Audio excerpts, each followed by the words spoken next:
تبارك الذي بيده الملك وهو على كل شيء قدير الذي خلق الموت والحياة ليبلوكم أيكم أحسن عملا وهو العزيز الغفور الذي خلق 7 سماوات طباقا ما ترى في خلق الرحمن من تفاوت فارجع البصر هل ترى من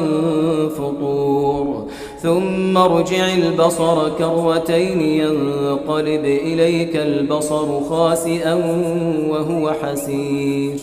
ولقد زينا السماء